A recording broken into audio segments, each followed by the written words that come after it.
Hey, everybody, welcome to the Michael Steele podcast. So you just better settle in for this one because it is going to be live. It is going to be real. It's going to be raw. I'm excited to welcome into the house today three individuals I have mad respect for and just really enjoy watching them do their thing. They are the hosts of Native Land Pod. Tiffany Cross, the former host of the Cross Connection on MSNBC, my former colleague there. She is the author of Say It Louder, Black Voters, White Narratives, and Saving Our Democracy, and previously served as a resident fellow at Harvard Kennedy School of Institute of Politics. She is also the host of the new podcast, Across Generations with Tiffany Cross. Angela Rye, she is an award-winning host, social justice advocate, lawyer, and commentator. She is the principal and CEO of Impact Strategies, a political advocacy, social impact, and racial equity firm based here in Washington, D.C. And my friend Andrew Gillum, he's the former mayor of Tallahassee, Florida. He rose to national prominence as the Democratic nominee for governor of Florida in 2018.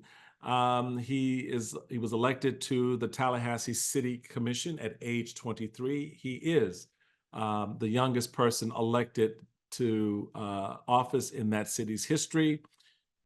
This was a great conversation. And yes, you would expect the host of a podcast to turn the table on the host of a podcast. Oh, yeah, we did that. It was so much fun. It is such a good conversation. Stay tuned for that and a whole lot more here on the Michael Steele podcast coming up right after this.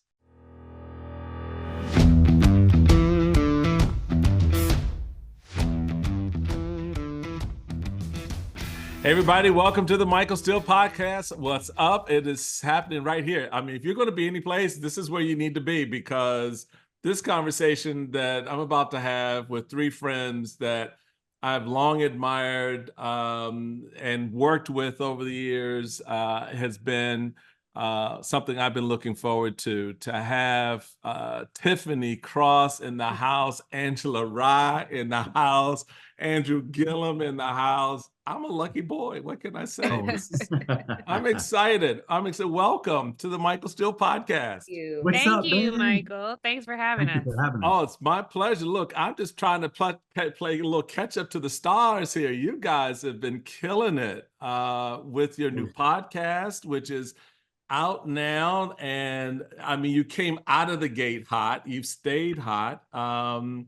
It's just a lot of fun to listen to you guys talk on the Native Land podcast. So first off, when I first heard the name, I was like, oh, this is so cool. They're gonna be doing something about Native Americans and the intersection of Native Americans and Black folk. A lot of people think that. Someone very quickly disabused me of that notion and said, dude, you need to listen to the podcast. No, Yeah. it is how. First off, give us the connection to the Native Land idea and concept and how you three came together to create this kind of magic, which I think when people hear it, they really kind of get relaxed in it and go for a nice ride. I think that's Angela. That's Angela. Well, first, thank you so much for having us today, Michael. It's always a pleasure to see you, even virtually. Yes. And kind of to that point, Native Land Pod was created because so many of us have occupied spaces in media where we often are not seen. Our voices are not truly heard. And that's how, in a lot of ways, Andrew, Tiff, and myself became people's champs because they were like, when y'all are, we see ourselves, we hear ourselves. And so we, as friends and as family, as I like to say, thought that it would be great for us to come together and talk about the things that we normally would talk about on text, on the phone, in passing when we see each other, and make sure that folks who look like us and other communities who have often been marginalized in this country see themselves when news and especially politics are being discussed. There is a stanza in Lift Every Voice and Sing that says, true to our God, true to our native land. So while we're paying homage to the folks who occupied this particular land first, we also recognize that we were stolen from ours. And so if we can, I think it's so, Andrew so aptly puts it regularly, create a virtual space that can safely hold all of us, I think that we move a lot farther down the road. We can have honest conversations. It doesn't have to be uniquely partisan or put neatly in a box. We very rarely, I think people would be surprised to hear, agree across the board. There is nuance in our conversation. Oh, you do. If I could be completely honest, I would say what is deeply lacking on news, whether it's, traditional 6 p.m., 7 p.m. news or on cable news outlets, it's nuance. It's like, you go on, you say this, if you can't say it this way, we're going to cancel you and book this person over here. Yeah. And we want everyone saying whatever's breaking news for the whole day. The news broke at 6. Why are we still talking about this at 8 p.m.? So we want to talk about some other things that impact our community that oftentimes you don't hear about. Yeah, and Tiffany, that's something that you and I know, especially given your broadcast experience and background, where you kind of like you get the breaking news at a certain hour of the day, and you know that by the time you get to the end of the day, not only is there additional nuance that could or should be covered, but maybe the story isn't popping the same way it was at 9 o'clock in the morning, right? And having that ability to kind of move the story in a way and reshape it and reframe it for what is arguably a different audience, right? Yeah, at absolutely. 6 p.m. than you see at 9 a.m.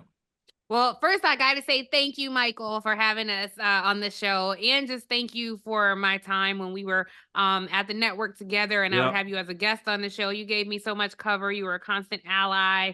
I remember when I was beefing with somebody from another network, or they were beefing with me. They weren't even on my radar. But you would come on the show and make little remarks that I couldn't make. So I just want to thank you for that. And yes, I think that what Angela said is so key and crucial to our discussions that we have. Number one, not only is a story that broke at 9 a.m. not necessarily a story at 6 p.m., sometimes it ain't the story at all. And you know very well that the Beltway press, they talk to each other, about each other, for each other, and they think the breaking news banner is something big because Donald Trump tripped over a shoelace and let's go to the breaking news banner. And that's not it at all. There's been so much that happened just this week alone that got no coverage across cable news. And so I always tell people as a journalist, like we are trained, we wake up and we're reading papers every morning. So Right. Oftentimes the print drives what you see on broadcast news. The wires drive what you see on broadcast news. And it's like the same 3 people will pick the same 3 stories. And if CNN is covering it, then we have to cover it this way. And it's just, it doesn't serve us. Same 3 corporations. Exactly. And so what you get on Native Land Pod, Angela's so right. You never get the nuance. And so you have 3 people here with very distinct viewpoints on the function of this country, how democracy should work, how it is working for us. Angela and I on one of our recent episodes, that was a very popular segment where we had a very nuanced discussion, because what you see in cable news is, oh, Black folks voting for Trump, not to mention the conservative white folks who are voting for Trump, not to mention the AAPI community that is fractured in some areas, the Latino community that has a larger population that might be voting for Trump. But the very simple line, Black folks voting for Trump, is not true. The devil is a lie. These are not great numbers. But this is something that Angela cared very deeply about, and I had a different take. I'm not going to tell y'all what we said because you got to go watch the episode. It's still no, up. I watched the episode. We're going to get into that one. Fine. I have to tell you, just out of the gate, I align a little bit more with Tiffany on that point, because I just think everybody did. I'm by myself. Not true. Well, everybody didn't. So many people said we need Angelas. We need the Angelas in the world, and it's so true. But they said, but I'm with Tiffany. They said we need Angela, but it's 75%. If it was an election, I lost. I got my butt handed to me. They were grateful for y'all film an episode without me? What are you talking about? Andrew, what was the fight? This was the one where we said, do you talk to the Trump supporters, the people who said they're going to vote for Trump or they're thinking about I'm going to play a clip. I got a clip of it. Andrew's like, I missed it. I was like, Andrew, you've been present. You have 100% attendance. Thank you. Appreciate that. So Andrew, on that point, you come into this conversation a little bit differently as a former elected official, a very unique political background, run for governor, et cetera, all of that. not so much out of the journalism vein. You and I are cut out of that cloth together. Sure. I'm just a renter here. I don't even pretend to be I don't pretend to do Angela and Tiffany. It's not my background. It's not my play. I get to sit at that table and kind of have the conversation the way a politician can have it. Talk about the nuance, Tiffany, to your point. How do you see this this new environment for you? When you've got two, I mean, these are two strong sisters with two very, very unique, distinct backgrounds in journalism and media. And in one sense, you're kind of the odd man out, which is a good thing because it kind of adds that extra little flavor and kick that wouldn't necessarily be there. But at the same time, it's a little bit of, okay, how do I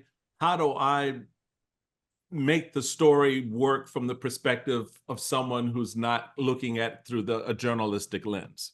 Yeah, well, I mean, first of all, to follow the lead of my co-host, thank you, Michael, for inviting us and allowing us to have this conversation openly, and I'm looking forward to where we take it. But you know what? As a recovering former elected official, public servant, politician, if you will, this space is an important and safe space for me. One, because I'm with friends.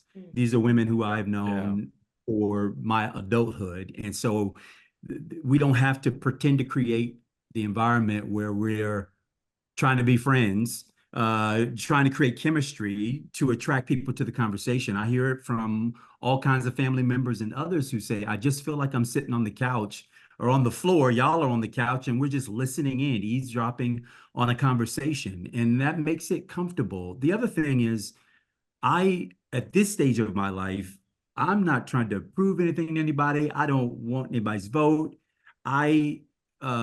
People's opinions of me is not my business. I'm not interested. That's between them and whomever, which means I can say what I want to say, how I feel, and what I have to say, and the opinions I've formed are backed up by some pretty incredible experiences that I've had over the course of my life, being the youngest elected official in Florida, in Tallahassee's history, being a mayor, first Black nominee, a Democratic nominee for governor of the state of Florida, a state where Black people are 12% of the population. Those experiences have been rich, and I wouldn't disqualify them. So no, not journalism, but I would say a very real world experience built out of interfacing with everyday people every day, who couldn't care more or less, rather, about who you're with and when they interrupt you. If they've got something to say, they're going to say it. If they have a question, whether it's Social Security or whether it's Popo on their corner, they're going to ask you at any point in time, and you better be ready when they come. So I think it's a perspective that I hope adds value.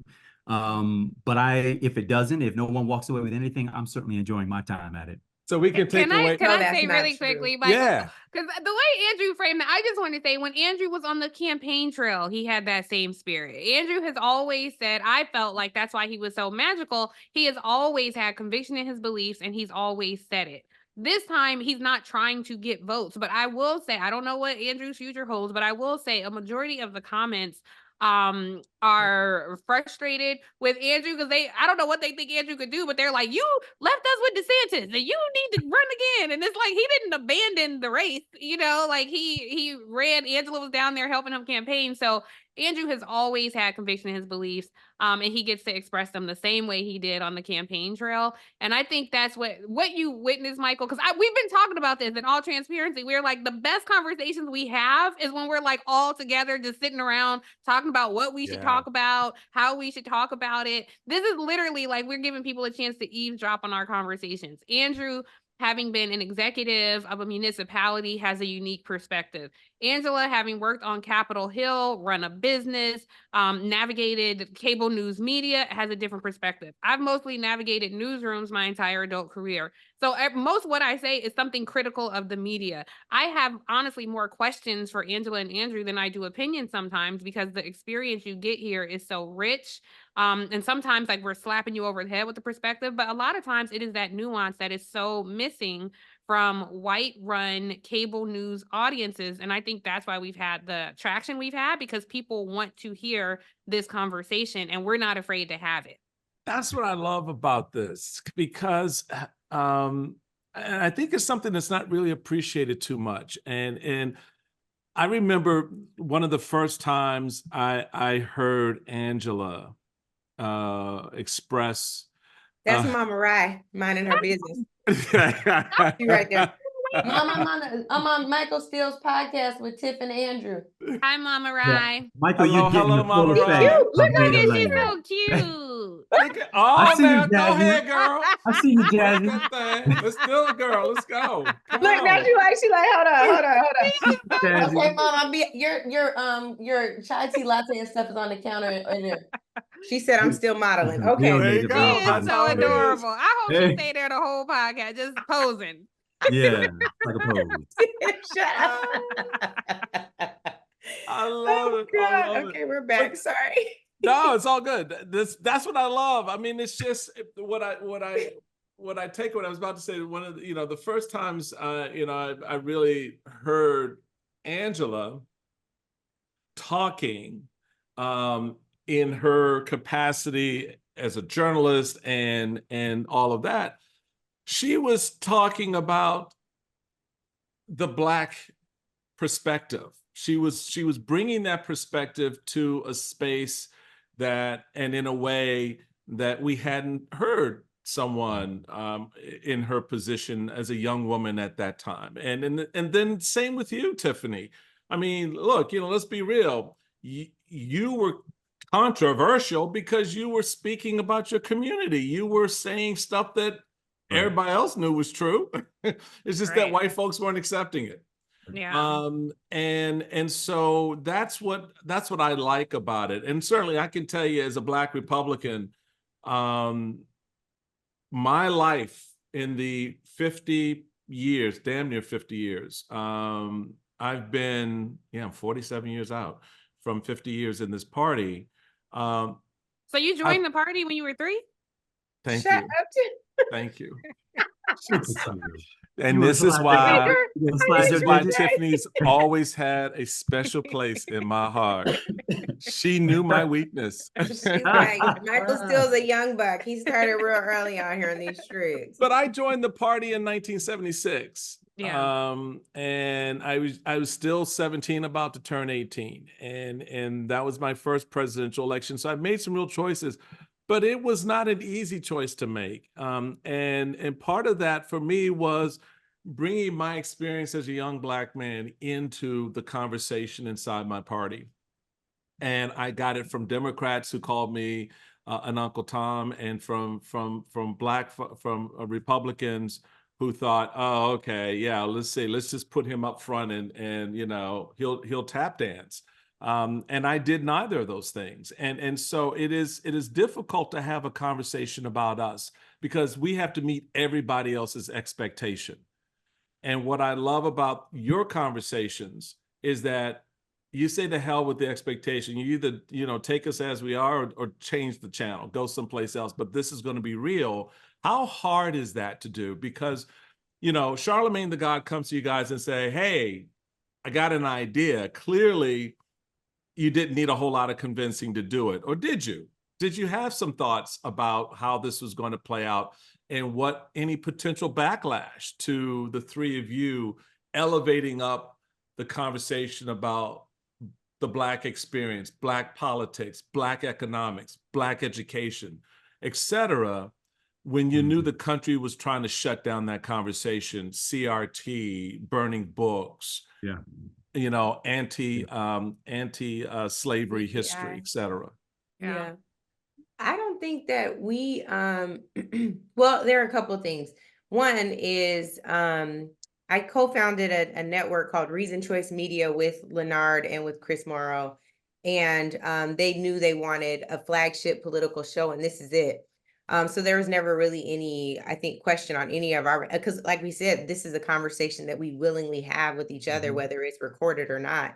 I think I also want to kind of dispel the notion that we came together like, oh, I think we're all Black and very proud to be Black, so it's going to be through a Black lens, but it's not like we were like, oh, we're going to talk Black politics. I mean, we talk about the president of the United States. We talk about the former president of the United States. We talk about what was 91, but now 88 indictments. We talk about local politics. We went through the budget. I don't even believe that the country is moving towards anti-DEI, anti-affirmative action. That is a very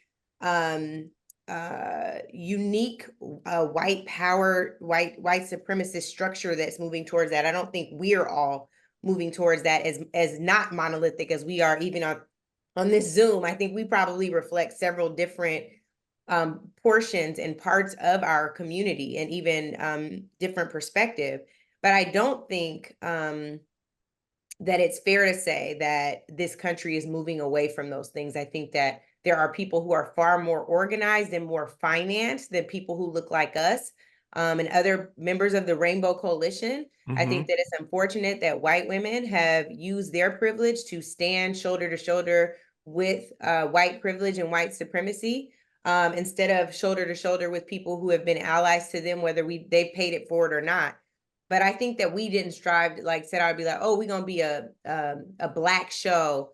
We are Black, and we are going to talk about issues from our varying perspectives as Black people. But I don't think it's like a Black show. I think we actually have a lot of white support, which surprised me, frankly. But we have a lot of white listeners who send in questions too, by the way. And just communities of color. I mean, that's always been a huge thing, the AAPI community, Latino community, the indigenous community, and Black folks. I think if you have curiosity about your fellow countrymen, then this is the podcast for you. We are headed towards a country with no racial majority in 20 years. And it's like, this is the safe space for you to learn and grow and have politically edifying conversations that aren't reduced to the color of our skin. And I that's to Angela's point, why this works, because we all have different perspectives. We're not, a homogenous group of people, and you get to hear that on this platform. I just want to give a real quick shout out though. Angela, when you were talking about Angela, when you heard her on cable, so many people, Angela and I have known each other a long time, long before she was on television. And so many people would text me about Angela. I'm like, Angela's been the same person with or without the cameras. And she was one of the first people to be her authentic self in this space. And so when I came to this space, I obviously asked Angela a lot of questions about speaking engagements and everything. And she was generous in spirit and information. And has never tried to build her brand, but has always been considerate of the greater good. So I think it's so important for people to know that, one, because Angela did ask us, but has she come and said, hey, y'all, we doing a podcast in 3 weeks? It didn't have to be a question. I knew if she asked, the answer was going to be yes. Two, it's so important for people to understand that level of community, sisterhood, sister brotherhood, all of it, because sometimes it can be lacking in this space. Sometimes people think it's only space for me, or it's only space for the only. And Angela has never had that spirit. And Andrew has also been very generous in spirit with his time. When he would be asked to do an interview, he would request to do that interview with me. So I think I just want people to know, we are family, and that's why we start the show and end the show by saying, welcome home, y'all. Welcome home, because we're collectively family. Yeah, exactly. And Michael, welcome home, Michael Steele. As normal, the women have really said it all, but I just want to add, I understand why a person might walk away and think this was a show only for Black people if they haven't listened fully and engaged completely, because most of the times when we're all listening to news, it centers white folks and the impact on white folks at the center of the conversation. And I think one of the things that my co-host and myself, I think, strive very hard to do is to show we are a multicultural society, multi-generational. I mean, we run into conflict with the multi-generational almost every episode with our cuss words, and then we get ridiculed, and mama and uncle and auntie and goddaddy reach out and say, y'all need to cut it out. And then you got young people who also approach us, at a different intersection, at a different point, who feel one sort of way on Gaza and on Israel. And based off of sort of your age and what generation your identity around Israel was shaped, you may have a completely different perspective and walk away very differently. So what I love is while we're of the same generation, I think I'm a bit of an older soul. I think Angela is old, young, and kind of ageless in so many ways. And Tiffany, our I'm consummate rah-rah. you're rah-rah, but you're also, what I also love is you help us to make sure we get out of using acronyms. That you say, now what is that? Will you break that down? Will you help it? And what I love is that people, regardless of where you think you are with regard to political engagement, the cookies are on your shelf, whether that's the bottom shelf, the second, the third, the fourth, or the highest shelf, that there's a way in which you will leave this podcast feeling like you were spoken directly to. Yeah. And that is, I think, something we all ought to strive to do to bring more people into this process, is not make it seem so complex and inaccessible. And, oh, it's just complicated. It's too hard to, explain. Because as we know, Michael, that's a way of keeping people from the process, because everyone who's elected wants the people who are going to vote for them to vote. The people who believe like them to be engaged. And I think we've got to kick open the doors of this process so that everybody feels real ownership. And I think we make an attempt at trying to make that true every episode. So Tiffany, on your podcast, Across Generations with Tiffany, came out, right? Yes, You ask people, what would you say, or what would you tell your younger selves? What would each of you tell your younger selves? Ooh, that's good. First of all, I love that clever show plug you got in there, Michael, still. So thank you. I just, I'm here to help. I'm here to help. That's what we do, boo. I'm here to help. Was Angela behind you saying, say something about Across Generations? Right. I know she was. I know she was. Thank you. Thank you, guys. What I would say to my younger self is, where you land decades from now will put your 20-year-old dreams to shame. Oh, okay. You know what? That is so damn true.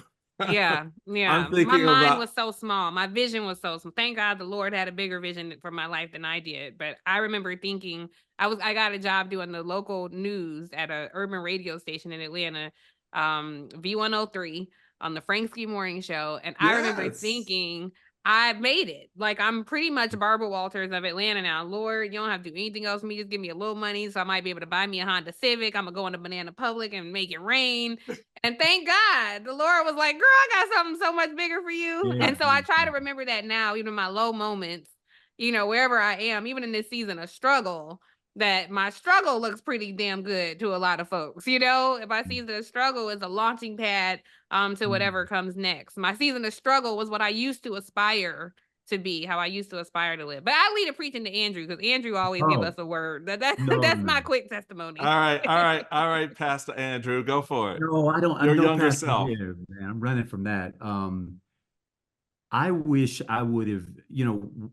I was almost always the youngest person at the table, in every room, and tokenized in some ways as I reflect back on it.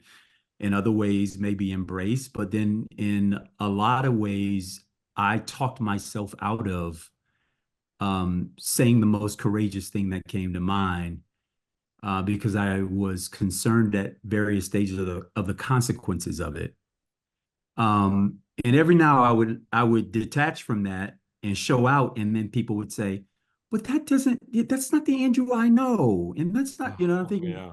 No, it is. You just don't know all of me. You just know the piece of me that you like and that you like to see. But I stressed out over trying to fit into a box that I didn't fit into. The box couldn't contain me. And I wish I would have known that it's okay to not be in a box. But I'm glad that I know it now. In some ways, Michael and Tiff and Angela, I think you have to go through some things before you realize that, but for going through it, it never would have landed the same with me. I had to go through that test, and it had to happen just that way. Mm-hmm. So that I could learn just that thing. And even though it feels like maybe you're going in circles and like, God, my goodness, why you keep showing me this? And the truth is no, he's not repeating the lesson. The rungs are going higher. You're learning something new. You're picking up something new, and you couldn't have picked that thing up but for having picked up that last clue in the last lesson. And all of it is building toward the more, I don't know. I don't want to say the more perfect, because there isn't a perfect, but the more better. The more better. The more, I think the more aligned.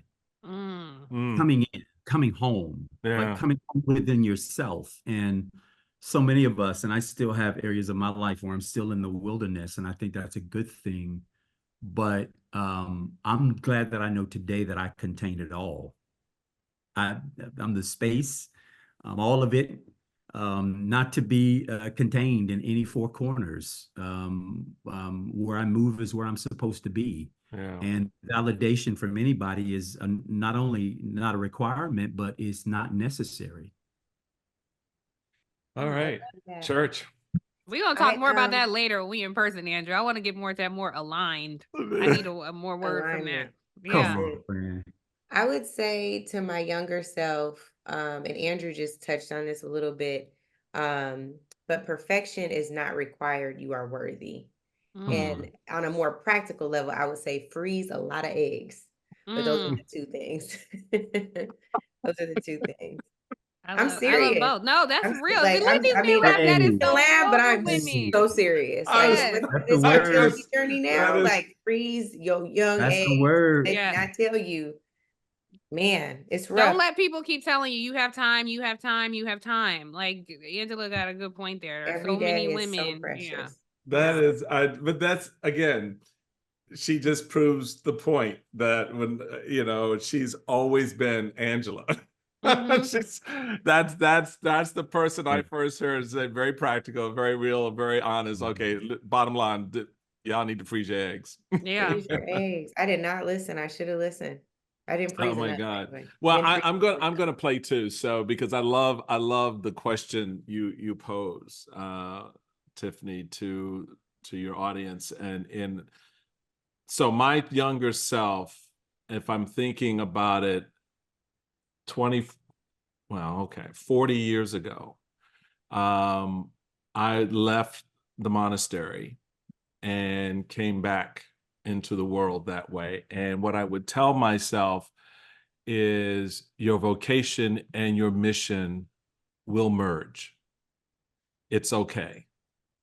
And don't overthink it, because you do spend a lot of time, certainly, when I graduated college, I entered seminary and was working towards fulfilling something I always thought was it was important. And I didn't think it was important. It was important. Since I was a little boy, I wanted to be a priest, and that was my sight line the entire time. And one of the hardest things was not going in, but leaving, because you feel like you're walking away from something, and you're afraid to do that, and you're afraid to give that up. What you don't understand or appreciate necessarily is God's got you. It's okay. That vocation to serve others will align with the mission to do it. Yeah. And it's okay. It's okay. Don't be afraid of that. So it's, all the other stuff you don't know, becoming a political person and doing all these other things and getting all these titles, and all that doesn't matter. It really boils down to what you are called to do and the way in which you will do it.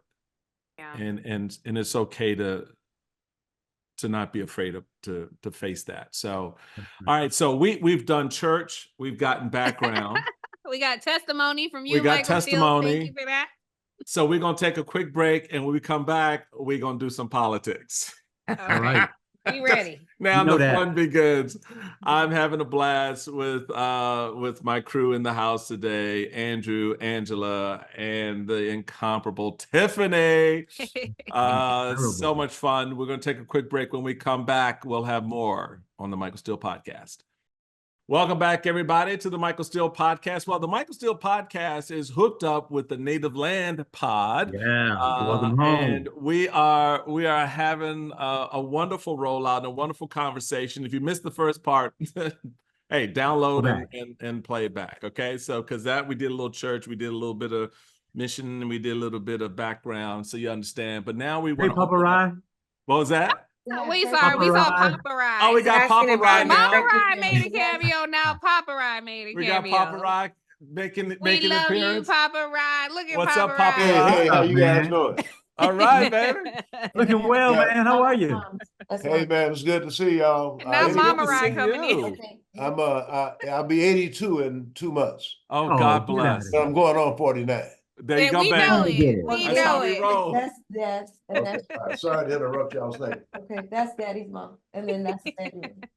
Okay. You're Because such a of good what we're daughter. getting down. Okay. I love you. This is We love you, We're in the Papa middle of the Rye. podcast. Okay, bye. Thank you. Watch We the love door. you. Okay. Hey, invite him back tomorrow when we So, record, okay? so here's the thing. I've never told Angela this. I'm gonna tell it now. I'll tell everybody. You remind me of my sister Monica so much, not just in how the two of you look, because you wear your hair the same and all that. You guys really, but that moment right there with your dad was my sister with my Classic. dad. It's like, Classic. okay, Dad. All right, thank you very much. all Bill. right, We all got right, you. thank Move you. on. We got to He stuff to was do. about to tell you guys to do something about, did you know King County named after Martin Luther King County is about to be a whole podcast. He has a radio show that comes on every week. So I'm sure there was about to be a radio show. We in here. love Papa Rye. That's all good. That's all good. So we had started talking about a lot of things. In the first part, we were sort of mentioning this whole dynamic that's happening in our nation's politics right now around the Black vote. And clearly the Democrats and the Biden team have some issues they clearly need to work out. A lot of folks are sort of playing this narrative that suddenly Donald Trump is going to walk out with 25% of the Black vote, that Black men are falling all over themselves to support Donald Trump.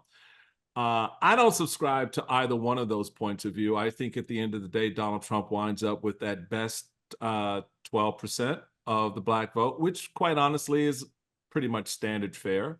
And this idea that Black men suddenly are moving into this space, what are your thoughts there? I know there was a great moment on the Native Land Pod where Tiffany, you kind of addressed sort of a conversation that you and Angela were having on this subject. And if I got it teed up correctly, it should play. Please remind Andrew, because I was apparently about he to say, blocked I the can't- whole please So don't discussion. Andrew, while you were sitting there clearly not paying attention to what they were I saying. listened. He was That's what paying I'm attention. missing. We do a lot of participating topics. even.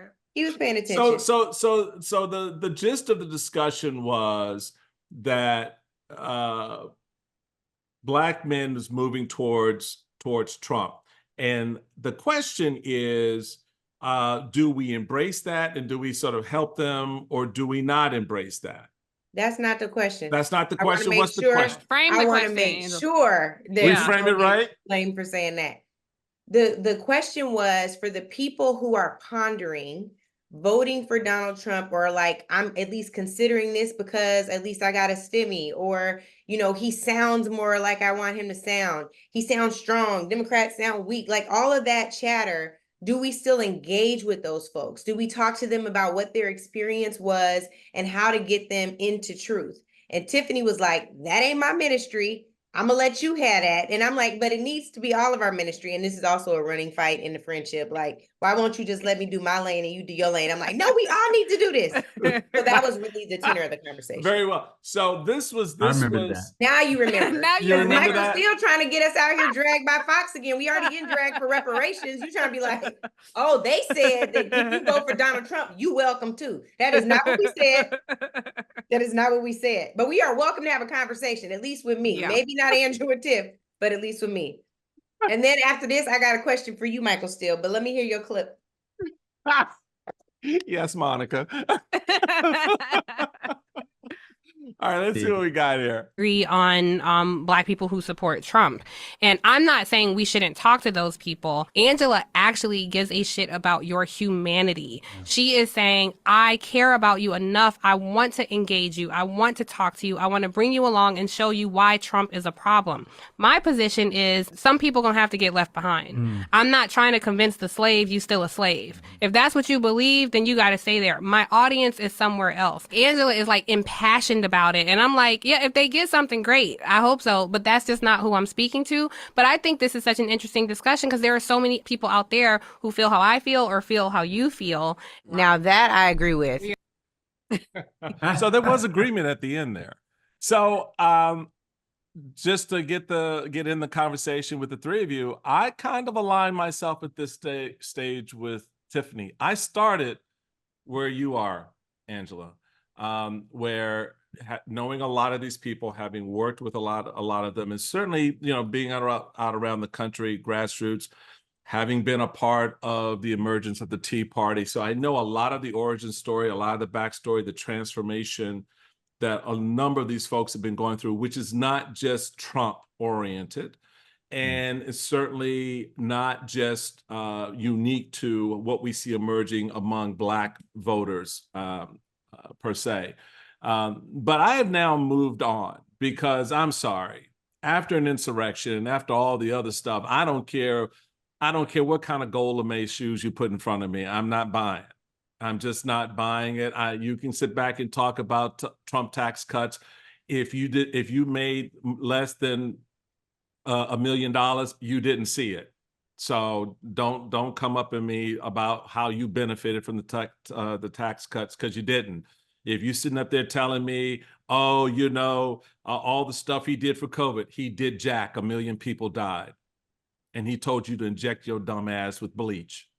So that I'm sorry, I cannot coddle stupidity any longer. If you want to lay in the lane of ignorance and blindness to what a man who tells you, when a white man tells you he wants to be a dictator, how you think black people gonna turn out? How does that look for us? So that's kind of where I've moved to. But I'm happy to have y'all, take a different point of view. I want to weigh in here, Michael, because since we've you dubbed this kind of a Michael Steele podcast native land blend, then that means we're home. So let's have go for it. So the thing that I won't say that it's a bone to pick with you, but I think it's a point where I'm fascinated. So we're here now. It's 2024. We were here now, but it's been a long road to building what Harry Reid was saying is the Republican Party's Frankenstein that is Donald Trump. Mm-hmm.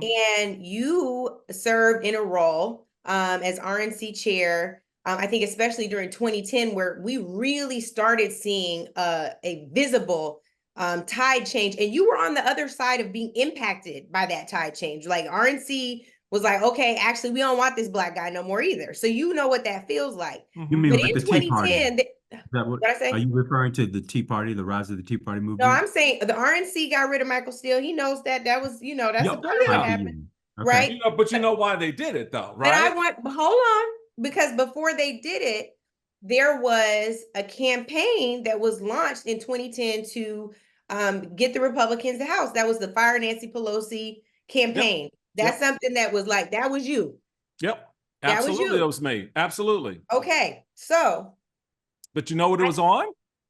I mean, sure. So we set the record straight. Okay, let's set it straight and then let's keep going. No. I just want to understand the Fire Pelosi campaign centered around one issue and one issue only: Obamacare, healthcare. It was a national debate, which I wanted to engage on the benefit of having the government stand between you and your doctor, which is the reverse argument we see today on abortion, for example, where Republicans are like, oh no, we want the government there all day long. But back then, when it came to healthcare, we were like very much that's not the play. I don't know y'all have always been like let's overturn Roe v. Wade. So I'm just I know that. That's a separate issue. That was not a part of the public debate in 2010. You didn't hear me not a talking part of about Roe in the 2010. Obamacare debate, sure, but I think that part. But hold on, let me just make my point because I don't want to get in crossfire that we can't even. Yeah, no, go ahead. Here, Tiff. But I want to make sure that we like talk about the foundations of this. That same healthcare debate was one where John Lewis, Andre Carson, and Emmanuel Cleaver were walking up the House stairs to go and cast their ballots for the Affordable Care Act, were spat upon, called the N-word, and Congressman Cleaver decided not to press charges. I wasn't working for the caucus at that time. I was working for the Homeland Security Committee.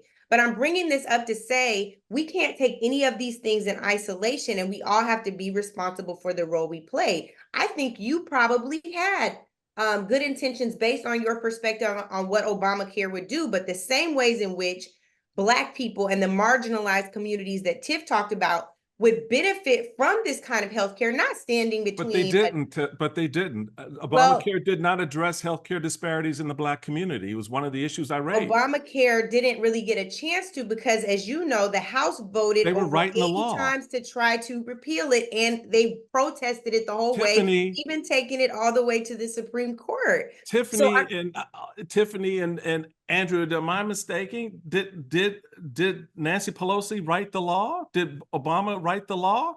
How do you not include healthcare disparities? I had conversations with a number of members of the Black Caucus who wanted me to advocate that on my side, which I did because that was something I was concerned about as lieutenant governor. So my point is on the healthcare issue, that was the nature of the debate. I think it's important to this discussion, though. I mean, that was a central part of the debate was on healthcare. I didn't talk about birtherism. I fought against that in the party when I was chairman. But I think you can't have it both ways. And my point in bringing this up is you ended up seeing on the other side of it how far the Republican Party vis-a-vis the Tea Party caucus would go, including ousting you. So at some point, it becomes a question of, and you know this better than me, because as you said, you and Andrew are the former elected officials. I'm just a lowly staffer, former staffer who used to have to negotiate these things. Sometimes when you're working to get perfection, you miss out on the negotiation. Fire Pelosi is what began this whole idea about lesser of two evils. That campaign, that brand followed all the way to Hillary Clinton. And I think that now we're seeing what those kinds of campaign slogans can do in terms of tarnishing even our ability to negotiate with the party we may not all the way agree with. We definitely don't want to sit here and act like the progressives and Democratic Party care less about healthcare disparities with people of color than the Republicans. I think that's ridiculous. Like it's preposterous, and we don't even want to get into that. Right. But I do think it's a good moment for us all to consider, where did we go wrong? Like it was like no way at all, no gray matter, and that's not real. No, I think that's an interesting question, Mike, and I'm curious your thoughts because because when Obama came in office, and it did at the time, navigating a newsroom at that time and covering the Obama administration, it did look like you were the answer. Like, look, we got a Black man too. Oh, absolutely knew that. Yeah, I knew you knew that. I wasn't stupid as to why I got elected. Of course. But I am curious because that was when the pendulum began to swing. People were like just highly offended that this Black man, incidentally, Trump became the Black man president that they thought Obama would be. Obama was there with his wife, his children, this family. Trump with his 3 baby mamas, the criminal record, the catalog, former nude model as the wife, just crazy things. But because you were on that other side, are there areas that you look at and say, I really regret being a part of this thing, or I regret not speaking up, saying this, or I regret not leaving on my own terms and watching this party foil into something I don't recognize and leaving? Well, I ask that with sincerity, not judgment. I take it with sincerity, but I think we need to be honest about what we're talking about. The Tea Party that emerged under my watch was not the same Tea Party by 2012. In fact, half the gentlemen and ladies that I got elected in 2010 were gone by 2012. They lost in the 2012 cycle. That transition had already begun into something else. Joe Walsh, who was a prominent, for example, Joe Walsh, who was a prominent Tea Party congressman, lost the next election cycle. He lost. But are you saying that was somebody that you helped get elected? Yeah, no, I did. He was part of the. Well, look, Andrew can tell you, ladies, Andrew can tell you this. As a party chairman, I don't get to pick my candidates. Sure. Right? I don't. Yeah. So if you're running in my race, then if you're running in a race, I had to negotiate with the Tea Party early on to stop them from taking out a lot of Republicans who could win elections. Mike Castle of Delaware, Mike Bennett of Utah. That's how we got Mike Lee. That's how we got I'm Not a Witch, Christine O'Donnell running in Delaware. I had to go and stem the tide of that bleeding because they were taking out candidates who could win. I ran into that when I was state party chairman with in Maryland. In Maryland. I had candidates who could only win certain districts, and yet the harder conservative base wanted this purity test that doesn't win politics. I'm like, well, if you want Connie Morella to hold the Republican chair in a Newt Gingrich Congress, then you can't take Connie Morella out, because if you do, we won't get that seat again. And we haven't, because Chris Van Hollen holds the seat. So that's kind of the balancing act that you find, whether you're a county chairman, which I was, a state chairman, which I was, or a national chairman, or even as a candidate, that you have to understand, I've got to try to work with what I got and make it better. In one sense, I drew some very stark lines as national chairman, where I was not going to be the brother going after Obama, because in fact, I did the NAACP national convention that summer of that election, and I was asked, do you support Barack Obama? I said, well, I support him running to be the first Black president, absolutely, but I'm not, politically, no, I don't support him. But if he wins, good, that's good for us. So, they were trying to already set those traps, oh, well, you're a Republican, therefore you're against. I'm like, no, I'm a Black man first. I appreciate the brother running.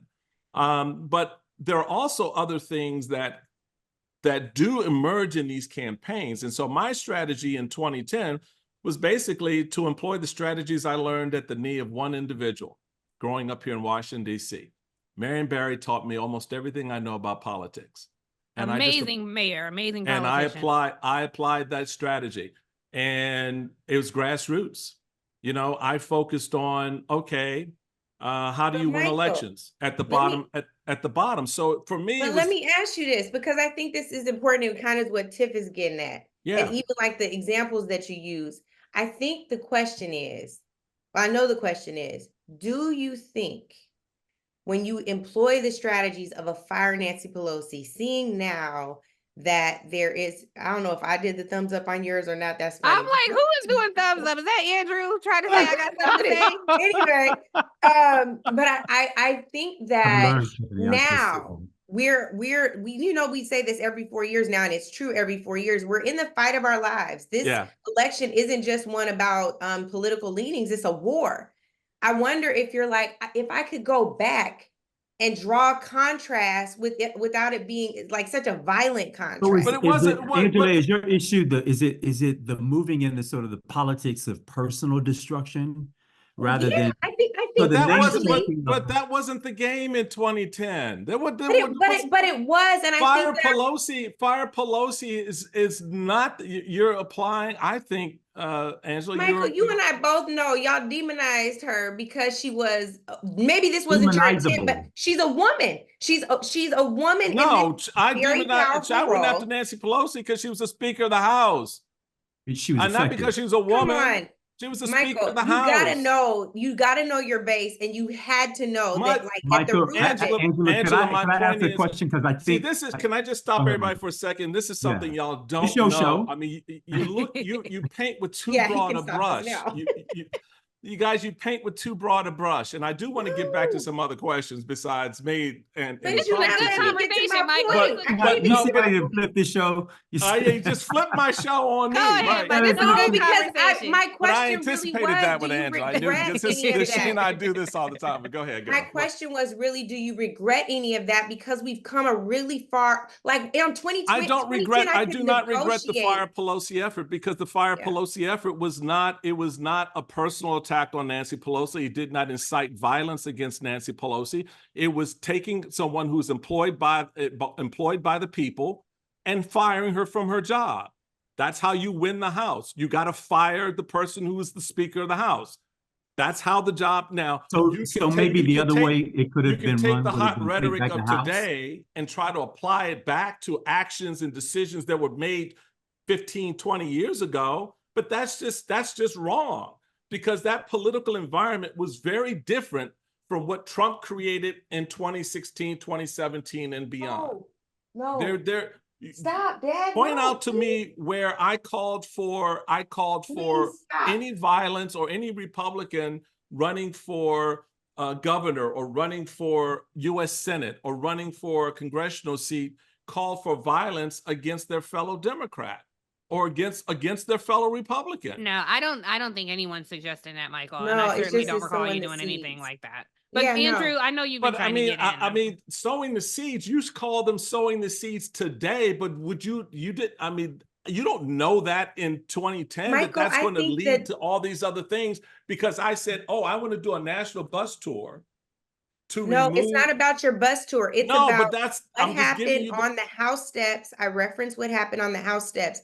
That But type I'm not of responsible vitriol- for an I'm individual who not saying decides you to show their are. ass. I'm not saying you are, and I wish that we could get past the defense so you could hear the heart and the intention of my question, which is the very thing that the party came up against with Barack Obama, the magic Negro. And how dare he try to overhaul the healthcare system and impact all these pharmaceutical companies, health insurance companies, all of that. What happened on the House steps with John Lewis, Congressman Cleveland, Right. Congressman Carson, and then the fire Pelosi at the standing up of the Tea Party, which morphed into the Freedom Caucus, that very same party turning its ire against you. Like I'm saying, and then they go from there to all of what it built, the Republican Party's Frankenstein, which is Donald Trump. It even turned on its own VP. I'm Right. saying that at the root of that was the kind of hatred that couldn't even work through negotiating to figure out how we get to an end goal that benefits all the American people. My question was, we could never get there, but do you think that is there any part of that that you regret? And that's my point. Joe Walsh is not the guy you want to stand up as the poster child. There's a CNN clip. I'm that went viral for I'm that. not standing him up as a Right? poster child, but Joe Yeah. Walsh was one candidate and Yeah. Nikki Haley was another. Susanna Martina was another. Raul Labrador was another that I got elected governors of New Mexico and elsewhere. I got two African-American Republicans elected for the first time to the state Supreme Court of Texas. You know, Tim Scott got him to Congress. So it wasn't just Joe Walsh. Tim Scott I don't. Can I say, Michael, though? I want Andrew to be able to I hear what jump you're in. saying. So my point is, Yeah. no, I don't regret any of it because I did what I And needed that's to okay, do. yeah. And What I It's tried just to a do as question. party chairman. Yeah. Nancy, I mean, you may not know this, but Nancy Pelosi and I have always had a very good, strong personal relationship. She's a lady from Baltimore. I know her family. Yep. Her family knows me. So for me, it was never personal for Nancy. Nancy understood that. In fact, the day I announced the Fire Pelosi campaign, Nancy and I spent the morning together at her invitation. So yeah, she's a good astute so politician. I don't have those regrets. I mean, I don't mean to sound defensive about it, but a lot of it is everyone tends to paint that period with a very broad brush. My point is the problems inside the GOP started long before 2010, started long before Absolutely. 2016. Absolutely. Yeah. We were dealing with this stuff back in 1957, 58, 59 with the John Birch Society. Yes, yes, exactly. The difference Phyllis is Schlafly's of the world. Thank who you. helped We that. watched Yeah. Nixon. We watched Nixon get up and stand up white supremacy with his Southern strategy.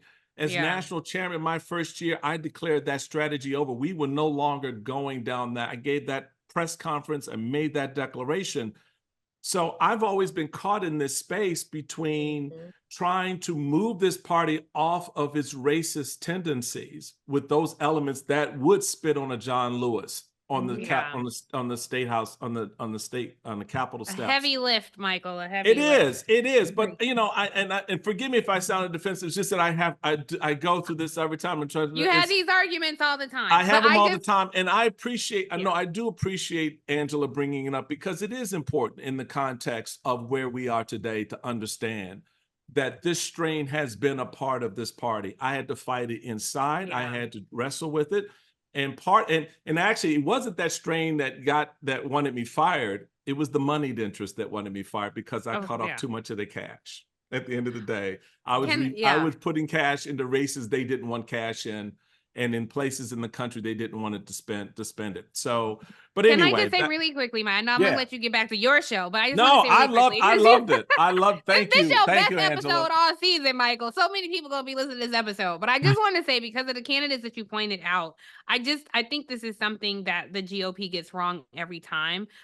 It is not the people, it is the policy. Yeah. So it is not a badge of honor to elevate Tim Scott to Congress, who is now an acolyte of Donald Trump. But he wasn't then. How do I know that then? But he was, because so here's the problem. Just because people are more articulate in their talking, their policies are just as damaging to the community. So this party really has not shifted. A lot of these never Trumpers vote with his policies more than 98% of the time. So because you look like me does not offer me any safety from you if you are carrying the interest of a party that is predominantly white and here to carry the interest of white folks. I hear you, but you're not in his congressional district.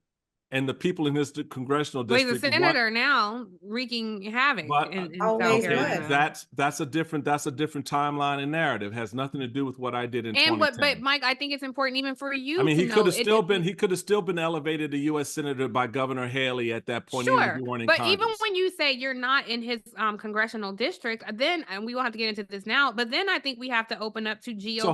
So what do I say? We about have to open up to Ocasio-Cortez? GOP voter suppression strategies that have helped him elevate to that. South Carolina is not known for their measures inequality, as you well know. So it's not that, so many people wanted Tim Scott as their senator. It is an infrastructure that allowed certain people to the ballot box and others not so. I'm not here to defend AOC or talk about her policies. I'm not, because I've never been. What I'm saying is, my point is, I can only work as a chairman with the candidates who make it through a Republican primary or a Democratic primary. No, I get it. And I think that happens on both sides. There's 720,000 people in a congressional district. Mm-hmm. And there's a primary process. I 100% I don't take Andrew's been trying to talk for 15 minutes. No. I've been a fly on the wall because I'm just trying to figure out how do you correct for your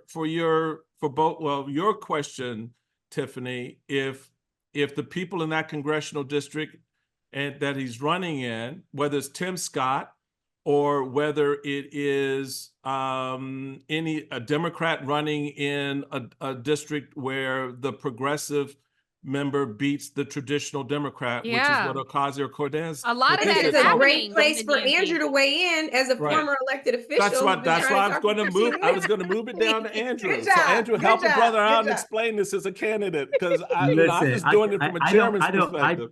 I don't take issue with Michael doing his job as chairman of the Republican Party of the country. His job was to elect more Republicans.